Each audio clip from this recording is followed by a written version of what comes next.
말이 많고 적다는 것은 의사소통에서 그다지 중요하지 않습니다.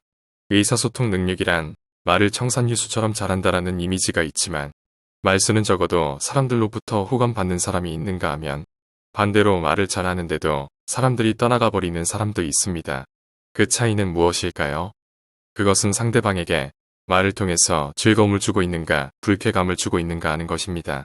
의사소통 능력이 좋은 말의 고수는 알게 모르게 상대방에게 즐거움을 주고 있습니다.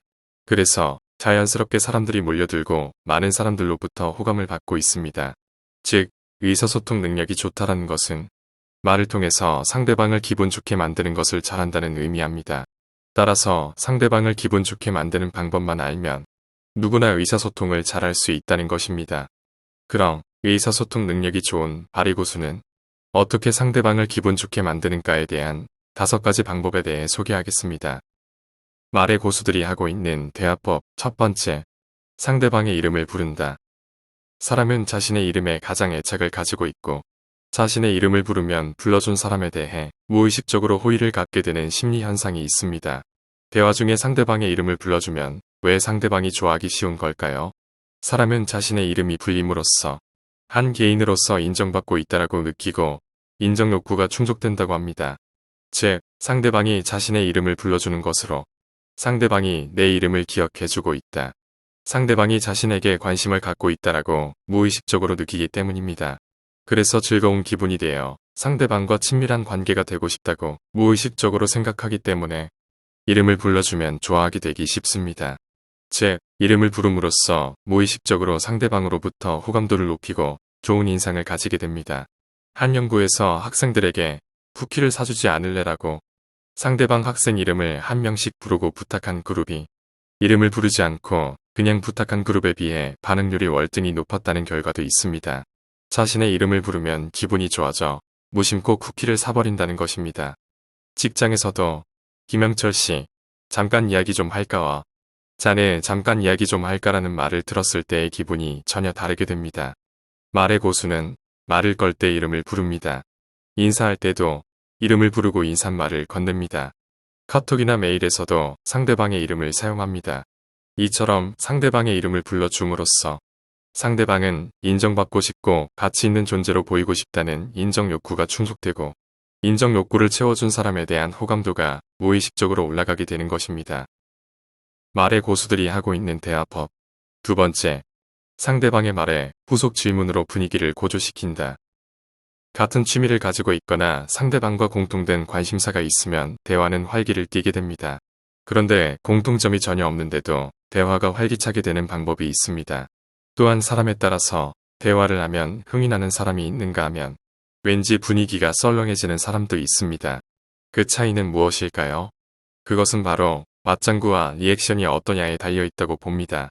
이처럼 상대방과의 대화에 자연스럽게 활기를 띠게 할 수 있는 방법이 상대방이 한 말에 대해 그 내용과 관련된 후속 질문을 하는 것입니다. 하버드 대학교의 한 연구에서 호감받는 사람, 인기 있는 사람은 어떤 말을 하고 있는가에 대한 분석 결과 하나의 공통점을 발견했습니다. 그것은 질문이 많다였습니다. 아무거나 상대방에게 질문을 많이 하면 좋다는 것은 아닙니다. 질문에도 일정의 형태가 있습니다. 그것은 상대가 말한 것에 관련된 좀 더 자세한 질문을 하는 것으로 후속 질문 같은 것입니다.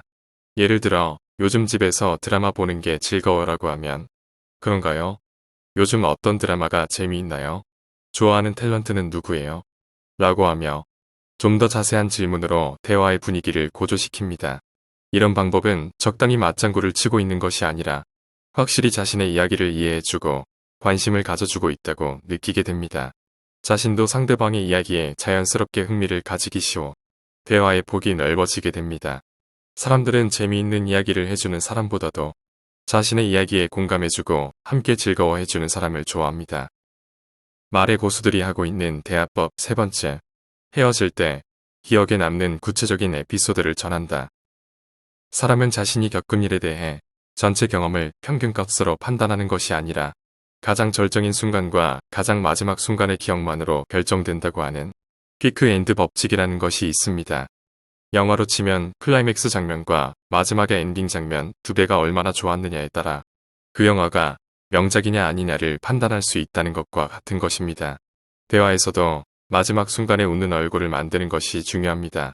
문제는 대화의 마무리 부분입니다. 끝이 좋으면 다 좋다라는 말과 일맥상통합니다. 예를 들어 만남이 끝나고 헤어질 때 보통 사람은 다음에 또 봅시다. 안녕히 가세요라고 말하고 그냥 돌아가는 것이 일반적입니다. 그러면 오늘 이야기는 재미없었나 보네라는 썰렁한 느낌이 들게 됩니다. 그러나 말의 고수는 그날 대화 중 하나의 구체적인 에피소드를 전하며 헤어집니다. 오늘 반려견 이야기는 정말 재미있었어요. 이야기 또 들려주세요. 건강법에 대한 내용은 잘 배웠습니다. 다음에 또 가르쳐 주세요라는 식으로 인사를 하면 나의 이야기를 잘 들어주었구나라는 느낌이 들게 되어 기분이 좋아지게 됩니다. 마지막에 좋은 인상을 남기는 것이 그날 만남 전체를 좋게 기억할 수 있게 만들게 됩니다. 말의 고수들이 하고 있는 대화법. 네 번째, 앵무새처럼 따라한다. 우리는 자신에게 관심을 가져주는 사람에게 관심을 기울입니다. 결국 우리 인간은 자신의 이야기에 흥미를 가져주는 사람을 좋아하게 되는 것 같습니다. 상대방이 한 말을 앵무새처럼 그대로 되풀이해서 말하는 것만으로도 자신의 이야기를 잘 듣고 있다는 좋은 인상을 줄 수 있습니다. 예를 들어 어제 뮤지컬을 보러 갔었습니다라고 말하면 뮤지컬을 보러 가셨다고요? 라고 하는 식으로 앵무새처럼 상대방의 말을 되풀이하되 지문 형식으로 말을 하면 상대방은 상세한 이야기를 해주는 등 대화가 잘 이어질 수 있습니다. 이렇게 상대방이 한 말을 고작 앵무새처럼 되풀이하는 것이지만 그 효과는 굉장해서 상대방에게 자신의 이야기를 잘 듣고 있다라는 안도감과 신뢰감을 줄 수 있습니다. 또한 상대방의 말을 앵무새처럼 똑같이 반복하는 방법이기 때문에 상대방은 자신의 말이 긍정적으로 받아들여지고 있다라고 느끼게 되고 결과적으로 대화하는 것이 기분이 좋아지게 되어 상대방에 대한 호감도가 높아지게 됩니다. 이처럼 최고의 대화, 최고의 커뮤니케이션은 상대방의 말을 잘 듣는 것으로 시작하여 공감하는 것이라고 봅니다. 말의 고수들이 하고 있는 대화법. 다섯 번째, 상대방의 말투나 몸짓을 따라한다. 사람의 심리에는 좋아하는 사람의 행동을 무의식적으로 흉내내거나 따라한다고 합니다. 이런 사람의 심리를 이용한 것이 상대와 보조를 맞춘다. 상대방의 페이스에 맞춘다라는 뜻의 페이싱이라는 커뮤니케이션의 방법이 있습니다. 예를 들어 상대방이 말을 빨리 하면 자기도 말을 빨리 합니다. 상대방이 앞으로 몸을 숙이고 이야기하면 자신도 앞으로 몸을 숙이고 이야기합니다. 상대방이 물을 마시면 자신도 물을 마십니다. 상대방이 손뼉치며 즐거워하면 같은 동작으로 손뼉치며 똑같은 페이스로 반응을 하는 것입니다. 이처럼 상대방의 말투나 표정, 동작 등을 거울처럼 따라하는 것이 페이싱입니다. 이런 행동을 하면 매우 친근감을 느끼게 되어 대화가 스무스하게 될 뿐만 아니라 호감도가 올라가게 되어 상대방이 이 사람은 나와 마음이 맞는 사람이구나라고 느끼게 되는 효과가 있습니다. 또한 상대방에 대해 경계심이 없어지고 안심감을 주어 신뢰관계를 구축함으로써 의지할 수 있는 존재가 될 수 있습니다. 지금까지 말수가 적으면서도 말의 고수인 사람들이 하고 있는 대화법 5가지에 대해 말씀드렸습니다. 사람이 행복하게 살 수 있는 가장 중요한 요소는 좋은 인간관계라는 연구 결과도 있습니다. 인간관계는 대화로 이루어집니다. 본 영상에서 소개해드린 이 5가지 대화탑을 활용하여 좋은 인간관계를 만드는 데 도움이 되었으면 합니다. 감사합니다. 원더풀 마인드였습니다.